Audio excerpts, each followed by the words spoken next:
Hello and welcome to the last episode of the Auditor app series. So far we have covered the dashboard, the audit management, bug bounties, public profile and letterboard. So let's have a look at the items that we have not covered yet, which starts with invoices. Of course, here you can see the invoices that have been issued to you, and this happens usually monthly after you complete an audit. And in the payments method tab, you can see and edit and enter your wallet address and other information in regards to payment.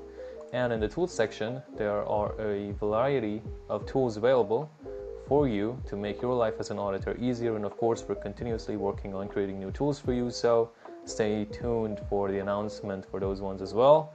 And in the academy section, there are a variety of courses that can hone your skills as an auditor. So of course, there are a lot of minor details that have not been covered in this series, and those are left for you to play around with. But the main things of the platform have been covered. And of course, your feedback matters, and the easiest way to get in contact with us is through Discord. So if you're working with the platform and you feel like something's missing or something could be better or improved, 100% tell us, because your feedback matters, and we're trying our best to make the platform as pleasant and easy to use for you as possible. So thanks for sticking around until the end of this series, and I'll see you in the next one. Bye.